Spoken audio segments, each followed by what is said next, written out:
جو حادثہ آج ہم جس کو لے کر ہم سینے اور کوڑتے ہیں پیٹتے ہیں اور غریبان چاک کرتے ہیں، اس کی طرف بھی آپ نے اشارہ کیا تھا۔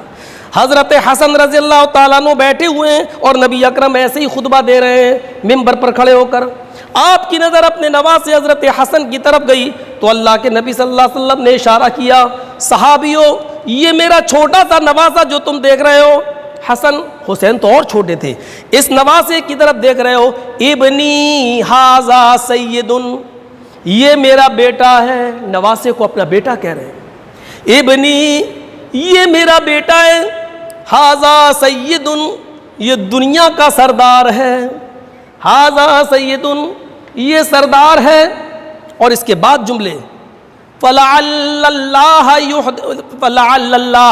يُصْلِحُ بَيْنَ فِئَتَيْنِ مِنَ الْمُسْلِمِينَ، ان قریب اللہ رب العالمین میرے اس نواسے سے اتنا بڑا کام لے گا، اتنا بڑا کام لے گا کہ مسلمانوں کے دو گروہ میں جان جانے کی، ایک دوسرے کے خون کے پیاسے ہو چکے ہوں گے، میرا یہ نواسہ میری امت کے ان دو گروہوں کے درمیان صلح کرائے گا۔ پھر دنیا کی نگاہوں نے دیکھا امیر معاویہ نے اپنی فوج تیار کر رکھی ہے، حضرت حسن کے ساتھ بھی 60,000 مسلمان ایک ساتھ کھڑے ہیں جو حضرت حسن کے اشارے پر امیر معاویہ کی فوج پر ٹوٹ پڑنے والے ہیں، ایک دوسرے کی گردنیں اڑانے والے ہیں۔ امیر معاویہ اپنے آپ کو امیری کے عہدے سے برخاست کرنے کے لیے تیار نہیں، اور لوگ امیر معاویہ کو امیر ماننے کے لیے تیار نہیں۔ حضرت حسن کے ساتھ جتنے لوگ تھے وہ حضرت حسن کے اشارے کا انتظار کر رہے تھے کہ کب اور ہم ٹوٹ پڑیں، لیکن حضرت حسن نے فوراً اپنی امارت کا عہدہ واپس لیتے ہوئے، اپنا دعویٰ واپس لیتے ہوئے حضرت امیر معاویہ سے صلح کر لی۔ 60,000 صحابہ کی ایک تعداد اور ساتھیوں کی تعداد کہتی ہے ہم تو آپ کے ساتھ تھے، پھر آپ نے کیوں ایسا کیا، صلح کر لی؟ تو حضرت حسن کا جو جواب تھا وہ سنہرے الفاظوں سے آج بھی لکھا ہوا ہے حدیث کی کتابوں میں، تاریخ کی کتابوں میں، کہ لوگوں میرے آدمی انہیں مارے یا امیر معاویہ کے آدمی مجھے مارے، میرے ساتھیوں کو دونوں ہی صورتوں میں میرے نانا کی امت کو نقصان ہوگا، دونوں ہی صورتوں میں میرے نانا کی امت ماری جائے گی، دونوں ہی صورتوں میں میرے نانا کی امت کو نقصان ہوگا، اس لیے ہم صلح کرتے ہیں اور امیر معاویہ کو اپنا امیر مانتے ہیں۔ یہ دنیا نے اپنی آنکھوں سے دیکھا، حضرت حسن نے نبی اکرم صلی اللہ علیہ وسلم کی اس پیشین گوئی کو زندہ کر کے دکھایا۔ میرے بھائیوں ذرا تصور کیجئے، ماتم مردوں کا ہوتا ہے، زندوں کا نہیں ہوتا ہے۔ آپ غور کرو، بس ماتم مردوں کا ہوتا ہے، زندوں کا نہیں، اور وہ بھی صرف 3 دن سے زیادہ ماتم کرنے کا حکم نہیں دیا، صرف اتنا کہا جب کسی کا کوئی آدمی انتقال کر جائے تو اس گھر میں 3 دن کے بعد تک چولہا نہیں جلے گا، اور رشتہ داروں کا حق ہے کہ وہ کھانا پہنچائے گا، بس 3 دن سے زیادہ نہیں۔ ہاں، عورت جس کا شوہر انتقال کر جائے وہ غم کر سکتی ہے 4 مہینے 10 دن تک، اس کی عدت ہے 4 مہینے 10 دن۔ عدت کو بھی اتنا سخت بنا دیا ہے کہ عورت کو گھر سے باہر تک نہیں نکلنے دیا جاتا ہے، جبکہ عدت کے اندر یہ ساری شرطیں موجود نہیں ہیں۔ عدت کے اندر یہ ہے کہ جن لوگوں سے پہلے پردہ تھا آج بھی پردہ ہے، وہ عورت 4 مہینے 10 دن تک نیا کپڑا نہیں پہن سکتی ہے، وہ عورت 4 مہینے 10 دن تک اپنے گھر میں بھی خوشبو نہیں لگا سکتی ہے، وہ عورت 4 مہینے 10 دن تک بس یہی ہے، چوڑیاں نہیں پہنے گی، میک اپ نہیں کرے گی، اپنے گھر کے اندر بھی وہ جو ہے بس یہ ہے۔ اس کا یہ مطلب نہیں ہے کہ وہ بیمار ہو جائے تو گھر سے باہر نہیں جا سکتی ہے۔ اگر وہ کسی مدرسے میں پڑھاتی ہے تو عورت پردے کے ساتھ ساتھ عدت کے دنوں میں بھی وہ اپنے گھر سے نکل کر مدرسے میں پڑھانے بھی جا سکتی ہے، آ بھی سکتی ہے۔ آگرہ میں اگر اس کا ٹریٹمنٹ چل رہا ہے تو وہ آگرہ جا بھی سکتی ہے، گوالیر جا بھی سکتی ہے اور آ بھی سکتی ہے۔ عدت کا یہ مطلب کھلے آسمان کے نیچے نہیں، عورت گھر کے اندر کھلے آسمان کے نیچے بھی رہ سکتی ہے، بشرط یہ کہ وہاں غیر محرم کا آنا جانا نہ ہو، یعنی جن لوگوں سے نکاح جائز ہے ان کا آنا جانا نہ ہو۔ عورت گھر کے اندر بغیر دوپٹے کے بھی رہ سکتی ہے، بشرط یہ کہ غیر محرم کا آنا جانا نہ ہو، عدت کے اندر بھی۔ تو بس اتنا ہے۔ لیکن حضرت حسین کا ماتم، لا تقولوا لمن يقتل في سبيل اللہ، جو لوگ اللہ کی راہ میں قتل کر دیے جائیں تم ان کو مردہ نہ کہو، وہ زندہ ہیں، بل احیاء، وہ زندہ ہیں، ولکن لا تشعرون، لیکن تمہیں شعور نہیں ہے۔ شہیدوں کا ماتم نہیں ہوتا ہے، شہید زندہ ہوتا ہے جو اللہ کی راہ میں قتل کر دیا جائے، صرف فرق اتنا ہے کہ اس کی زندگی کا شعور ہمیں نہیں ہے، وہ کیسے زندہ ہے یہ شعور ہمیں نہیں ہے، بس ہمیں ایمان لانا ہے کہ شہید زندہ ہے، لیکن اس کی زندگی پر تبصرہ نہیں کرنا ہے۔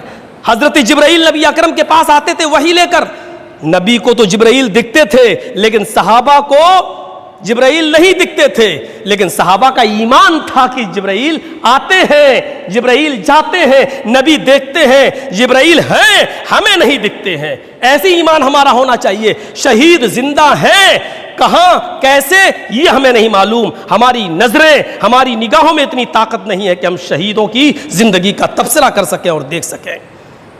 شہید زندہ ہے، شہید پر زندہ کے قانون لاگو ہوتے ہیں، شاید آپ کو نہیں معلوم۔ بس آخری بات، جب غزوہ بدر کے اندر جو صحابہ شہید ہوئے، غزوہ احد کے اندر جو صحابہ شہید ہوئے، 70 صحابہ شہید ہوئے، تو اللہ کے نبی صلی اللہ علیہ وسلم نے ان صحابہ کو دفن کرتے وقت جو حکم دیا تھا وہ حکم ہمیں بتا رہا ہے شہیدوں کی زندگی کیا ہوتی ہے۔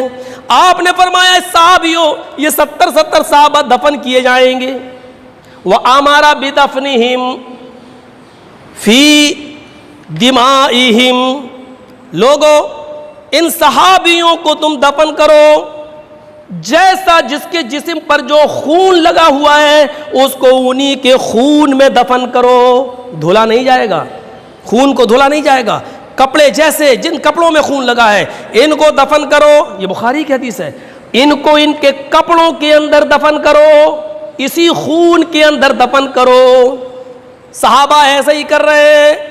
پھر اللہ کے نبی حکم دیتے ہیں وَلَمْ يُغَسَّلُوا، ان کو غسل نہیں دیا جائے گا، بغیر غسل دیے ہوئے ان کو دفن کرو۔ صحابہ کرام ابھی دفن کرنے میں کچھ پس و پیش کر رہے ہیں، ایسی کیسے دفن کر دیں، ابھی ان کی نماز جنازہ پڑھی جائے گی، بغیر جنازے کی نماز کے کیسے دفن کر دیں؟ نبی اکرم نے صحابہ کی نظروں کو پہچان لیا تو فرمایا وَلَمْ يُصَلُّوا عَلَيْهِمْ، نماز جنازہ کا انتظار نہ کرو، ان کو بغیر جنازے کے دفن کیا جائے گا، اس لیے کہ نماز جنازہ میت کی ہوتی ہے، مردے کی ہوتی ہے، اور شہید مردہ نہیں ہے، اس لیے ان کی جنازے کی نماز نہیں پڑھی جائے گی، ان کو ایسے ہی دفن کر دو، ایسی انہی کپڑوں میں انہی خون کی حالت میں بغیر غسل دیے ہوئے بغیر نماز جنازہ پڑھے ہوئے ان کو دفن کر دیا گیا۔ میرے بھائیوں یہ حدیث ہمیں بتلا رہی ہے کہ شہید زندہ ہے، لیکن شہیدوں کی زندگی کا علم ہمیں نہیں ہے، وہ اللہ ہی جانتا ہے، وہ اللہ ہی کو اس کا علم ہے، اس لیے جو زندہ ہے اس کا ماتم نہیں کیا جاتا۔ خود اللہ کے نبی فرماتے ہیں قیامت کے دن اگر اللہ رب العالمین مجھے اجازت دے گا تو میں اتنا بولوں گا اور میری تمنا یہ ہوگی کہ میں میدان جنگ میں لڑوں، لڑ کر شہید کر دیا جاؤں، پھر اللہ مجھ سے پوچھے میں پھر دنیا میں جانے کی تمنا کروں، میں دوبارہ لڑوں اور لڑ کر پھر شہید کر دیا جاؤں، پھر اللہ مجھ سے پوچھے میں پھر جنت میں جانے کے بجائے پھر دنیا میں آنے کی کوشش کروں گا اور تمنا کروں گا کہ اللہ مجھے دنیا میں دوبارہ بھیج تاکہ میں پھر جنگ کروں، لڑوں، جہاد کروں اور شہید ہو جاؤں۔ کیوں؟ کیونکہ شہادت کا جو مقام اور درجہ جنت کے اندر ہے وہ جب شہید اپنی آنکھوں سے دیکھے گا تو بار بار دنیا میں آنے کی تمنا کرے گا۔ ہمیں اور آپ کو زیادہ سے زیادہ اس کی دعا کرنی چاہیے اور آزمائش کی اس گھڑی میں ہمیں پورا اترنے کی کوشش بھی کرنی چاہیے۔ یہ مہینہ محرم الحرام کا مہینہ ہے اور شروع سے ہی اسلام کے اندر جب سے اللہ تبارک و تعالیٰ نے زمین و آسمان کو پیدا کیا ہے تب سے مہینے 12 ہی چلے آ رہے ہیں۔ یہ مطلب نہیں ہے کہ حضرت حسین کی شہادت کے بعد ہی محرم کے مہینے کو کوئی الگ سے فضیلت حاصل ہوئی۔ قرآن کریم کی آیت ہمیں بتاتی ہے کہ ان عدت الشہور عند اللہ 12 شہرا فی کتاب اللہ، اللہ کی کتاب میں مہینوں کی گنتی 12 ہے، اور یہ 12 مہینے کی گنتی کب سے ہے؟ یوم خلق السماوات والارض، جس دن سے اللہ تبارک و تعالیٰ نے زمین و آسمان کو پیدا کیا ہے۔ منہا 4 حرم، ان 12 مہینوں میں 4 مہینے حرمت والے ہیں۔ ان 4 مہینوں کا احترام کافرین مکہ بھی کرتے تھے، اسلام سے پہلے بھی ان کا احترام ہوتا تھا۔ ان 4 مہینوں میں شادیاں نہیں ہوتی تھیں، ان 4 مہینوں کے اندر جنگ نہیں ہوتی تھی، اگر آپس میں کوئی جنگ ہونا بھی ہوتی تھی تو ان 4 مہینوں کا احترام کیا جاتا تھا، اور ان 4 مہینوں کا احترام عرب کے کافر بھی کرتے تھے۔ اس مہینے میں زیادہ سے زیادہ صرف اتنا کہا جا سکتا ہے کہ روزوں کی فضیلت ہے۔ محرم کے مہینے کے 2 روزے۔ نبی اکرم صلی اللہ علیہ وسلم کے زمانے میں صرف 1 روزہ رکھا جاتا تھا، اور اللہ کے رسول جب ہجرت کر کے مکہ سے مدینہ گئے تو آپ نے اہل مدینہ کو عاشورہ کا 10 تاریخ کا روزہ رکھتے ہوئے دیکھا، تو آپ نے پوچھا کہ یہ کس خوشی میں تم روزہ رکھتے ہو؟ انہوں نے کہا کہ آج کے دن اللہ تبارک و تعالیٰ نے حضرت موسیٰ کو فرعون کے ظلم سے نجات دی تھی۔ تو نبی اکرم صلی اللہ علیہ وسلم نے جواب میں یہ کہا تھا کہ موسیٰ کے حق دار ہم زیادہ ہیں تم سے، لہذا ہم بھی روزہ رکھیں گے۔ تو آپ نے بھی 10 تاریخ کا روزہ رکھا، لیکن جس سال آپ نے 10 تاریخ کا روزہ رکھا اسی وقت آپ کو ایک احساس ہوا، وہ یہ ہوا کہ یہودی بھی 10 تاریخ کا روزہ رکھتے ہیں اور ہم بھی 10 تاریخ کا روزہ رکھ رہے ہیں، تو یہ مشابہت ہو رہی ہے ہماری یہودیوں کے ساتھ۔ تو اللہ کے نبی صلی اللہ علیہ وسلم نے اسی سال یہ فرمایا تھا۔ ابو قتادہ رضی اللہ تعالیٰ عنہ اس حدیث کے راوی ہیں، مسلم شریف کے الفاظ ہیں کہ نبی اکرم صلی اللہ علیہ وسلم نے یہ فرمایا تھا کہ لئن، اگر میں بقیت باقی رہا، یہ مسلم شریف کی حدیث کے الفاظ ہیں، لئن بقیت الی قابل لأصومن التاسع، اگر میں آئندہ سال زندہ رہا، اگر 1 سال کی زندگی اللہ تعالیٰ نے مجھے اور دی، اور آنے والے سال اگر ہم نے محرم کا مہینہ دیکھا تو ہم لأصومن التاسع، تو 9 تاریخ کا روزہ بھی میں رکھوں گا، یعنی 2 روزے کر لوں گا، ایک 9، 10 کا تو ہے ہی، تو 9 اور 10۔ پھر آپ کا ایک حکم اور بھی یہ ہے کہ لوگوں یہودیوں کی مخالفت کرو، وہ 1 روزہ رکھتے ہیں، تم 2 روزے رکھو، 1 دن یا تو آگے روزہ رکھو یا 1 دن پیچھے، یعنی یا تو 9، 10 یا 10 اور 11۔ اس حساب سے ہمارے ہاں آج محرم کی 8 تاریخ ہے، تو کل پہلا روزہ اور پرسوں یعنی اتوار کو دوسرا روزہ، یا اتوار کو ہم پہلا روزہ رکھ لیں اور سوموار کو دوسرا روزہ۔ اتوار کا روزہ، عاشورہ کا روزہ وہ ہمیں رکھنا ہے۔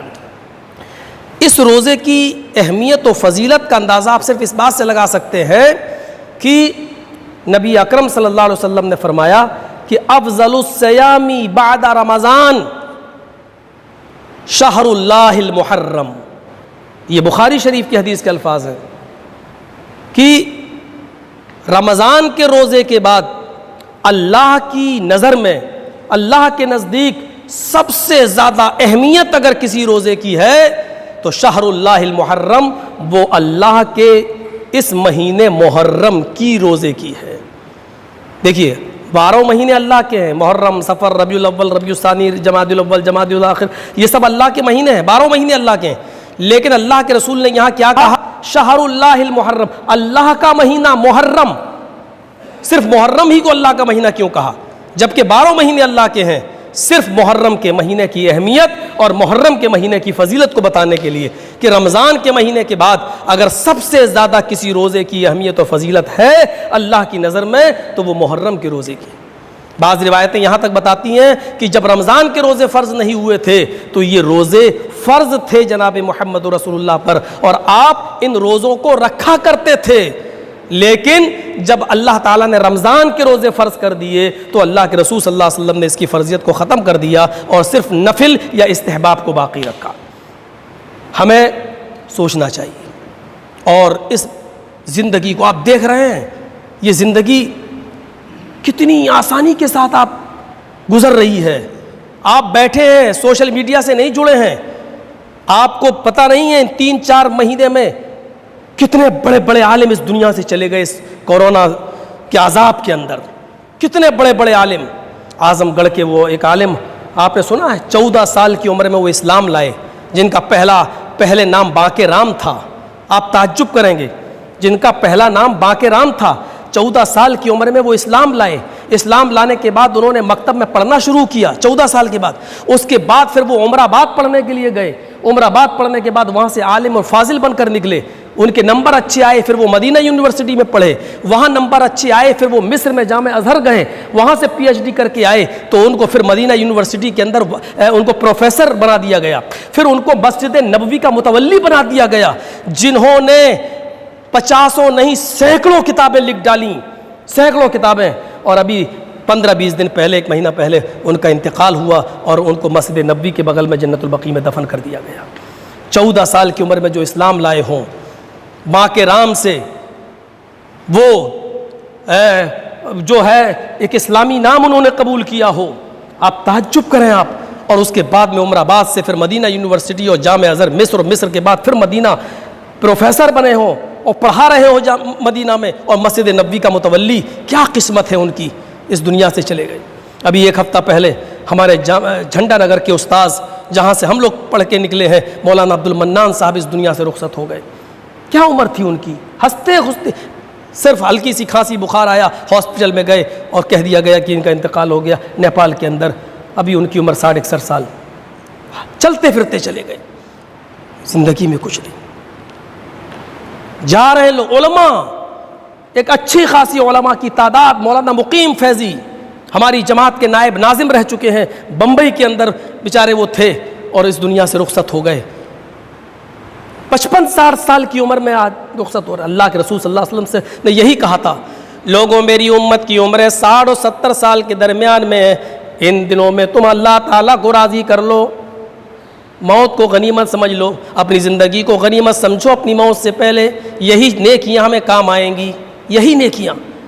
نبی اکرم صلی اللہ علیہ وسلم نے فرمایا، ابو قتادہ اس حدیث کے راوی ہیں، اس رمضان کے بعد جو محرم کے روزے ہیں اس کی فضیلت بتاتے ہوئے اللہ کے نبی صلی اللہ علیہ وسلم نے فرمایا، یکفر السنۃ الماضیہ، جو محرم کے روزے رکھے گا، محرم کے روزوں کی فضیلت یہ ہے کہ اس کے 1 سال کے پچھلے گناہ معاف کر دیے جائیں گے۔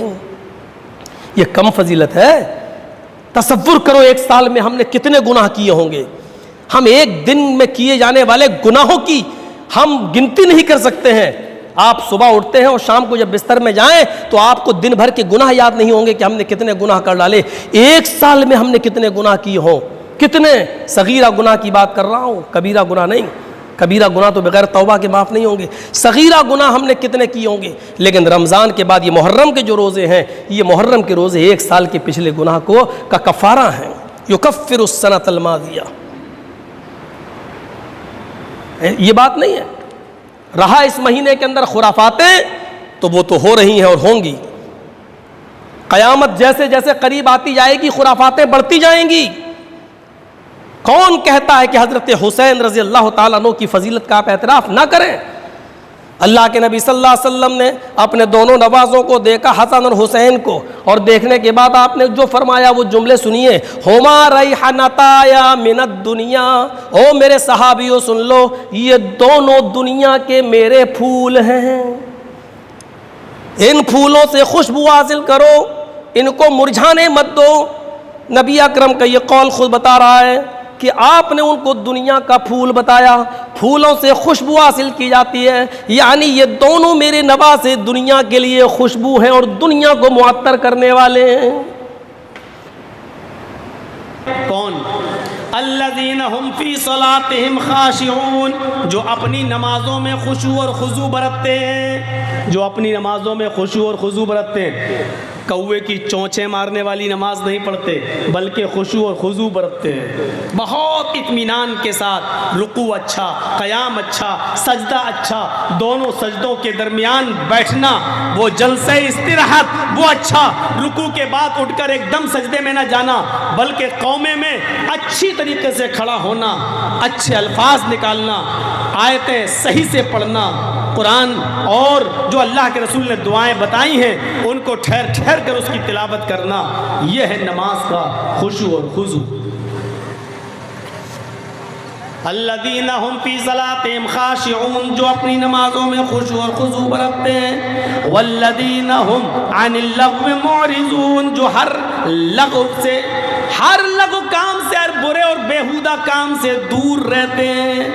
بیہودہ کاموں کی پوری ایک لسٹ ہم آپ کے سامنے نہیں رکھ سکتے ہیں، ہر وہ کام جس کام کے کرنے پر گناہ ہو وہ کام لغو ہے، وہ کام بیہودہ ہے۔ اللہ نے بہت سے کاموں کو گنایا نہیں ہے، صرف لغو کہہ کر یہ اشارہ کر دیا ہے ہر وہ کام جس کام کے کرنے پر گناہ ہو وہ لغو ہے۔ والذین ھم عن اللغو معرضون، جو ہر لغو ہر بیہودہ کام سے اعراض کرتے ہیں۔ والذین ھم للزکاۃ فاعلون، جو اپنے مال کی پوری پوری زکوٰۃ نکالتے ہیں، غریبوں کا مسکینوں کا پورا پورا حق ادا کرتے ہیں، اس میں سے ایک درہم ایک اشرفی ایک روپیہ ایک پیسہ بھی بچا کر نہیں رکھتے، جو زکوٰۃ کی پوری پوری ادائیگی کرتے ہیں۔ والذین ھم لفروجہم حافظون، اور وہ لوگ بھی کامیاب ہیں جو اپنی سطر کی اپنی شرمگاہ کی حفاظت کرتے ہیں، بہت باریک کپڑے نہیں پہنتے جس سے ان کا سطر نمایاں ہو، اور اپنی شرمگاہ کی حفاظت کرنے کا مطلب وہ اپنی بیوی اور لونڈی کے علاوہ کہیں اور منہ نہیں مارتے ہیں۔ الا علی ازواجہم او ما ملکت ایمانہم فانہم غیر ملومین، جو اپنی شرمگاہوں کی حفاظت کرتے ہیں سوائے اپنی بیوی اور اپنی لونڈی کے، اس لیے کہ اپنی بیوی اور لونڈی کے پاس جانے میں کوئی ملامت نہیں ہے، کوئی گناہ نہیں ہے۔ فمن ابتغى وراء ذلك، بیوی کو چھوڑ کر جو کہیں اور اپنی شرمگاہ کا استعمال کرتا ہے اور اس سے حفاظت نہیں کرتا ہے، اولئک ھم العادون، یہی لوگ حد سے گزرنے والے ہیں، یہی لوگ سرکشی کرنے والے ہیں، یہی لوگ حد سے تجاوز کرنے والے ہیں۔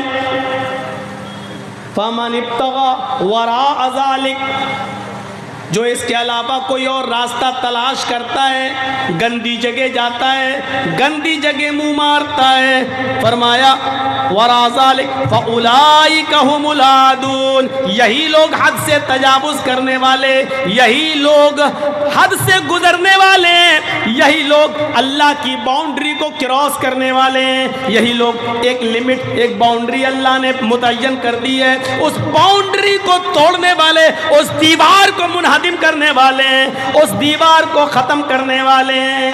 اس کے بعد اللہ نے فرمایا والذین ھم لاماناتہم وعہدہم راعون، جو اپنی امانتوں کا پاس و لحاظ رکھتے ہیں، امانتوں میں خیانت نہیں کرتے، اور جو اپنے عہد و پیمان وعدے کے پورے پکے ہیں، عہد و پیمان کی رعایت برتتے ہیں، اپنے وعدے پر قائم رہتے ہیں، اپنے زبان پر کھڑے اترتے ہیں، اپنی زبان کے پکے ہیں، اپنے وعدے اور عہد کے پابند ہیں۔ والذین ھم علی صلاتہم یحافظون، اور جو اپنی نمازوں کی محافظت برتتے ہیں۔ پوری ایک لسٹ بیان کرنے کی بات فرمایا اولئک ھم الوارثون الذین یرثون الفردوس ھم فیہا خالدون، یہی لوگ جنت الفردوس کے وارث ہیں، یہی لوگ وارث ہیں، جنت الفردوس کے حقدار ہیں جس میں وہ ہمیشہ رہیں گے، یعنی کامیاب انسان جنتی انسان ہے۔ فمن زحزح عن النار وادخل الجنہ، جو جہنم سے بچا لیا جائے اور جنت کے اندر داخل کر دیا جائے وہ کامیاب ہے، وہ انسان کامیاب ہو گیا ہے۔ میرے بھائیوں، کامیاب کی انسان کی پوری ایک لسٹ ہم نے آپ کے سامنے بیان کر دی ہے۔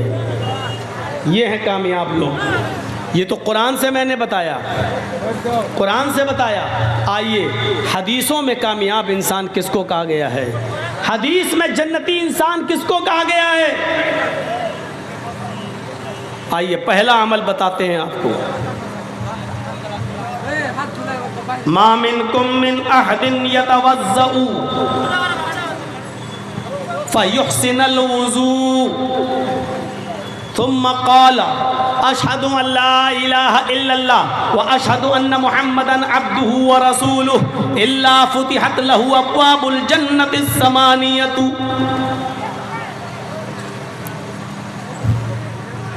تم لوگوں میں سے جس نے وضو بنایا اور اچھا وضو بنایا، آج ایک مسئلہ ذہن میں رکھ لیجئے گا، ایک تو ہوتا ہے وضو اور ایک ہوتا ہے اچھا وضو۔ اللہ کے نبی صلی اللہ علیہ وسلم نے یہ دونوں باتیں کہہ دی، جس نے وضو بنایا اور اچھا وضو بنایا۔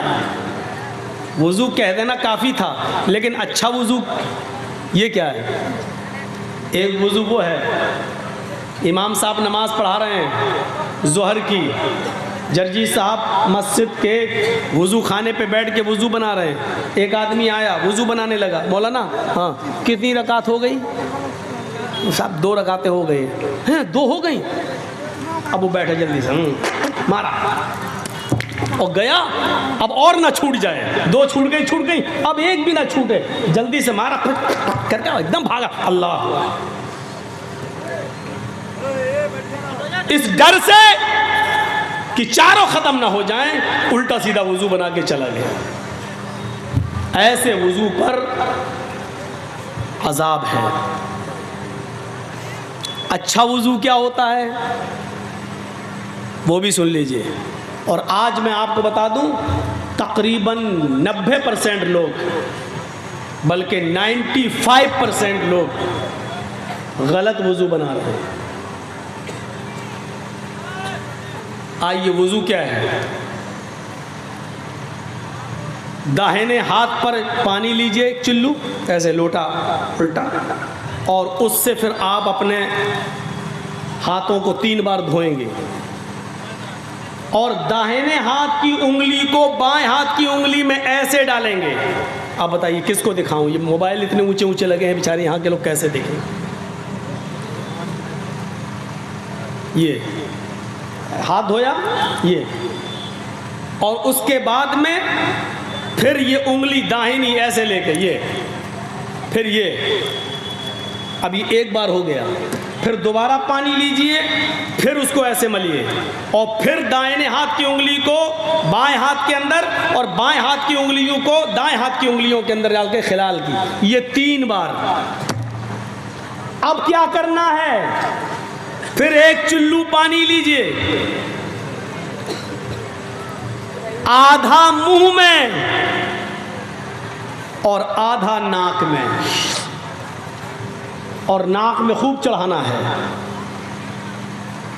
آدھا منہ میں۔ شروع میں ابھی عادت ڈالو گے تو پورا اندر چلا جائے گا منہ میں، لیکن 2-4 دن کرو گے تو عادت بن جائے گی، کریے۔ آدھا منہ میں اور آدھا ناک میں چڑھائیے۔ اب داہنے ہاتھ کی انگلی سے دانت کو رگڑیے، اور بائیں ہاتھ کی اس انگوٹھے اور اس انگلی کو ناک میں ڈالیے ایسے، پھر انگوٹھے سے یہ نتھنا دبائیے اور ناک جھاڑیے ایسے، میں زور سے نہیں کروں گا نہیں تو یہی نکل جائے گی، ایسے، پھر اس انگلی سے یہ پکڑیے، پھر اس کو جھاڑیے، پھر دونوں سے ایسے کر کے ناک کو جھاڑیے، یہ پہلی بار۔ پھر اسی طریقے سے دوسرا لیجئے، آدھا منہ میں آدھا ناک میں۔ معاف کیجئے گا بڑی ہی معذرت کے ساتھ، جو لوگ 3 بار کلا کر کے الگ سے پھر ناک کے لیے 3 بار الگ سے پانی لیتے ہیں، وہ حدیث ضعیف ہے۔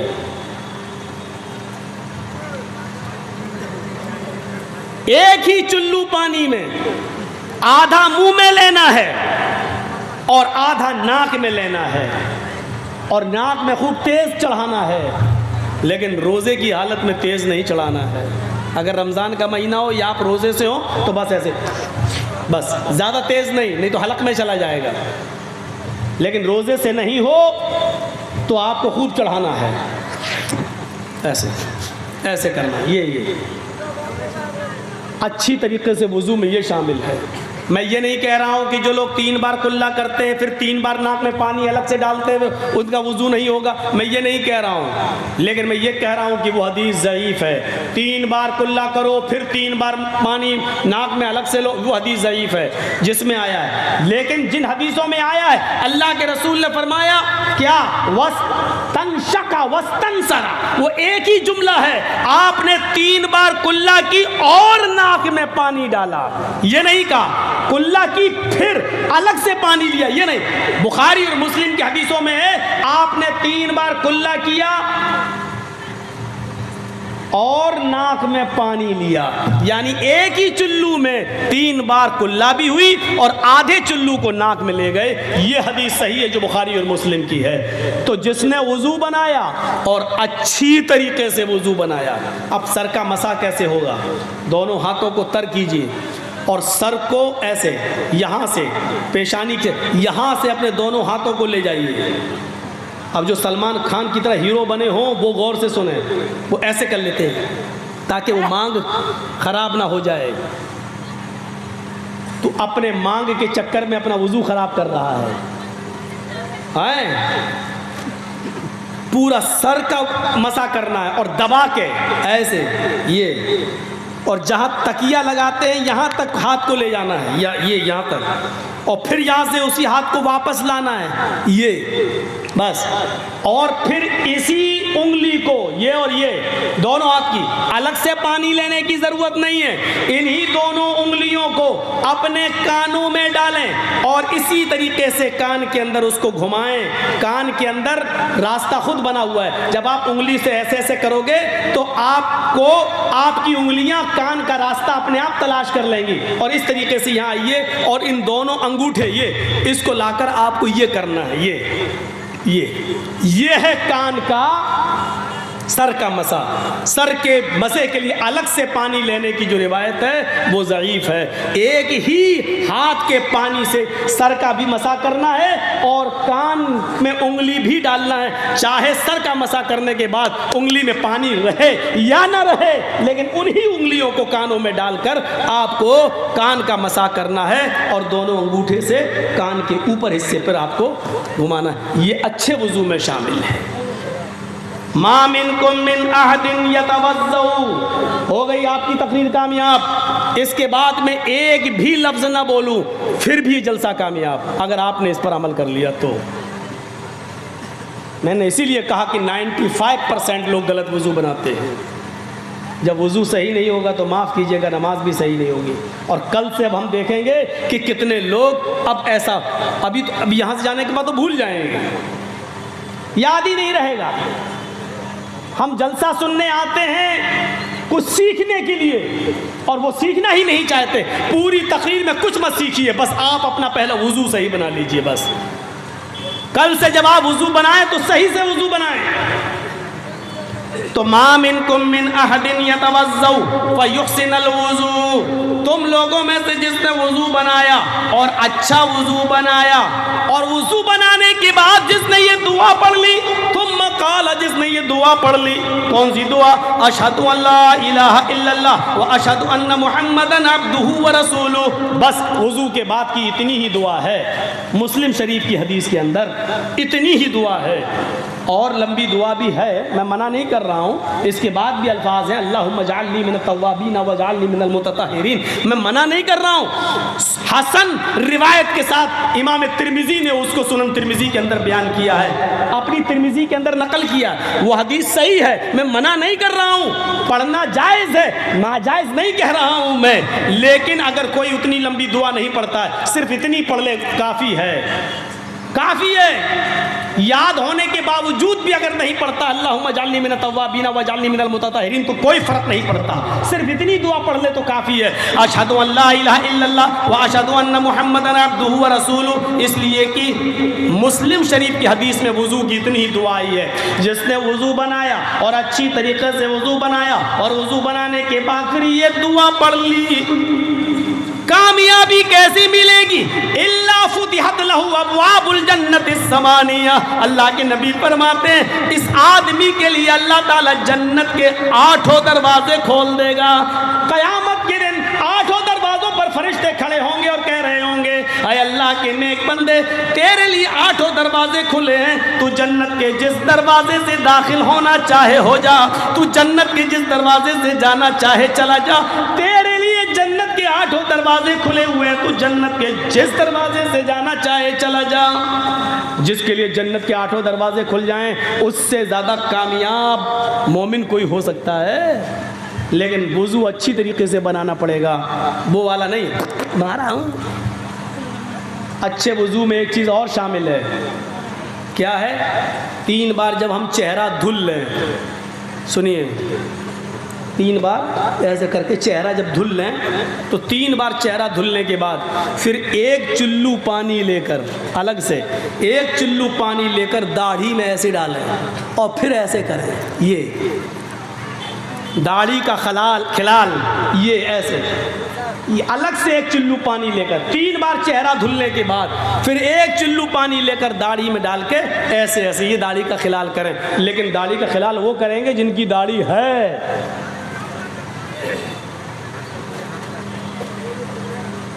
اور جو بیچ والے بنے بیٹھے ہیں ان سے تو کچھ کہہ ہی نہیں سکتے ہیں.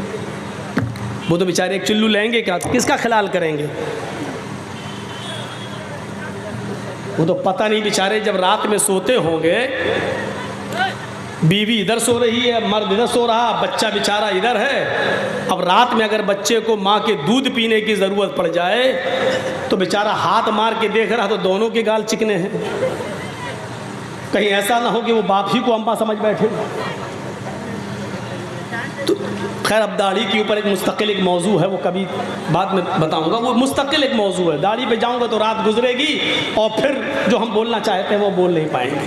تو ہمیں اور آپ کو یہ بھی سوچنا چاہیے. آج کل ہم دیکھ رہے ہیں، سوشل میڈیا پر بھی دیکھ رہے ہیں اور پورا انڈیا گھوم کے ہم دیکھ رہے ہیں، آج کل داڑھی بھی ایک فیشن نکلی ہوئی ہے. مسلمانوں سے زیادہ غیر مسلم لوگ آج کل داڑھی رکھا رہے ہیں.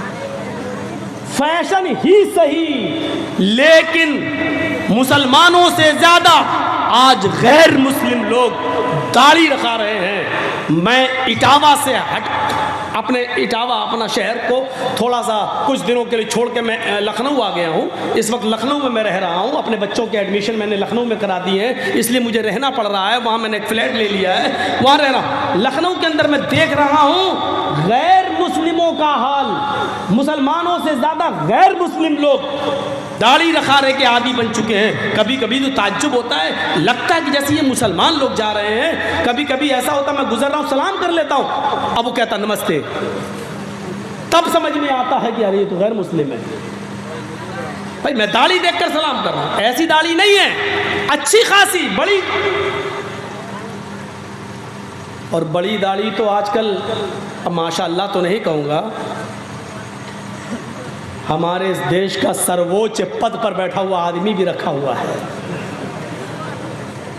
وہ کسی کی بھی نقل کر رہا ہو، لیکن یہاں سے آپ اندازہ تو لگا سکتے ہیں کہ اگر داڑھی کے اندر خوبی نہ ہوتی اور داڑھی میں کمال نہ ہوتا تو اتنا بڑا آدمی اتنی چھوٹی داڑھی کو اتنی بڑی نہیں کرتا.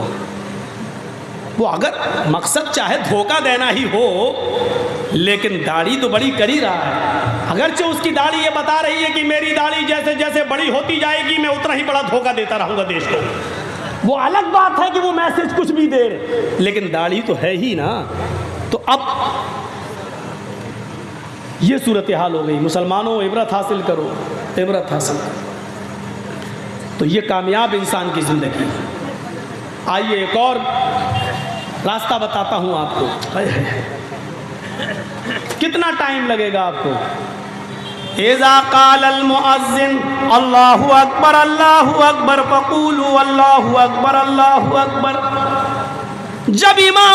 جب مؤذن مسجد کے مینارے پر کھڑا ہو کر اذان کے کلمات بلند کرے اور کہے اللہ اکبر تو تم بھی کہو اللہ اکبر. جب مؤذن کہے اشہد ان لا الہ الا اللہ تو تم بھی کہو اشہد ان لا الہ الا اللہ. جب مؤذن کہے اشہد ان محمد رسول اللہ تو تم بھی کہو اشہد ان محمد رسول اللہ. جب اذان ہو رہی ہو مسجد میں اور مؤذن یہ کہے تو آپ وہی کہو جو مؤذن کہہ رہا ہے. اشہد ان محمد رسول اللہ کا جواب اشہد ان محمد رسول اللہ صلی اللہ علیہ وسلم نہیں ہے. بہت سے لوگ کیا کہتے ہیں اشہد ان محمد رسول اللہ، مؤذن نے کہا صلی اللہ علیہ وسلم. یہاں صلی اللہ علیہ وسلم نہیں پڑھا جائے گا، اشہد ان محمد رسول اللہ ہی اس کا جواب ہے. اور جب مؤذن کہے حی علی الصلاۃ فقولوا لا حول ولا قوۃ الا باللہ، یہاں کہا جائے گا لا حول ولا قوۃ الا باللہ. جب مؤذن کہے حی علی الفلاح تو تم کہو لا حول ولا قوۃ الا باللہ. حی علی الصلاح حی علی الفلاح پہ لا حول ولا قوۃ الا باللہ. اور پوری اذان ہو بہو اسی طریقے سے مؤذن کے کلمات کو دہرانا ہے. اس کے بعد انعام کیا ہے؟ فرمایا جس نے مؤذن کے اذان کے کلمات کو دہرایا ثم قال اللہم رب هذه الدعوة التامة والصلاة القائمة آت محمدا الوسیلہ والفضیلہ وابعثه مقاما محمودا الذي وعدته. جس نے یہ دعا پڑھ لی، مؤذن کے اذان کے کلمات دہرائے اور اس کے بعد یہ دعا پڑھ لی، اللہ کے نبی صلی اللہ علیہ وسلم فرماتے یہ کلمہ، یہ دعا پڑھنے کے بعد مؤذن کے کلمات دہرانے والا اور یہ دعا پڑھنے والا قیامت کے دن جہنم کے دروازے پر بھی کھڑا ہوگا، اس کو حکم ہو گیا ہوگا کہ اس کو جہنم میں پھینک دو. ایسے انسان کے لیے بھی حلت لہو شفاعت یوم القیامہ، قیامت کے دن اللہ کی طرف سے میرے لیے شفاعت حلال کر دی جائے گی اور مجھے اجازت ملے گی کہ ایسے انسان کی میں سفارش کروں اور شفاعت کر کے اس کو جنت کا مستحق بنا دوں. لہٰذا میں ایسے شخص کے لیے قیامت کے دن شفاعت کروں گا اور اللہ میری شفاعت کو قبول کر کے اس کو جنت میں داخل کر دے گا. اس سے بڑی کامیابی کیا ہو سکتی ہے؟ یہ کامیاب انسان ہے جو انسان جہنم کے دروازے پہ کھڑا ہو لیکن دنیا میں وہ اذان کے کلمات دہراتا تھا اور اذان کے بعد کی دعا پڑھتا تھا. اللہ کے نبی فرماتے ہیں میرے لیے اس کی شفاعت حلال ہوگی اور میں اس کو جنت کے اندر لے جاؤں گا. ایک صحابی اللہ کے نبی کے پاس آئے اور بخاری شریف کی حدیث تو یہ کہتی ہے